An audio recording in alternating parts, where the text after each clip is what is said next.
Assalamu alaikum warahmatullahi wabarakatuh. Niko Jamia Mosque Nairobi. Jamia Mosque Nairobi, nipiga picha nje ndani kidogo, lakini Jamia Mosque leo inshallah. Karibuni. Wa alaikum salam. Jamia Mosque Nairobi.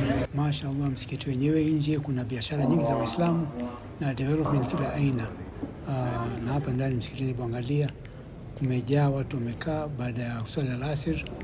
Hapa jamaa waingia, na hapa hii ni model ya msikiti wenyewe. Hebu angalia msikiti wenyewe, model ya msikiti uvutia sana, inaonekana bado kuna expansion kila aina. Na hii hapa ni library, maktaba, na ndio ufanya pia mikutano saa zingine kwa kuna mgeni amekuja. Assalamu alaikum. Basi Imamu Jamaldin, tafadhali tuwakaribishe Jamia Mosque. Mwanzo nakaribisha Muhammad Bakir. Assalamu alaikum warahmatullahi wabarakatuh.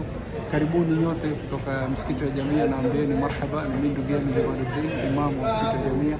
Karibuni tena sana na sana, na muje nchini muweze kujifaa na mkuwafaa wenyewe inshallah. Na mwalinde watoto wenu, wasomesheni dini, mazingareni hatari. Fanyeni bidii, mulindeni vizazi vyenu inshallah. Mashaallah, kwetu dini mashaallah, jamaa mshika dini. Alhamdulillah. Mungu azidishie. Amin inshallah. Basi Ramadhan Mubarak. Karibuni Nairobi. Asante. Shukran.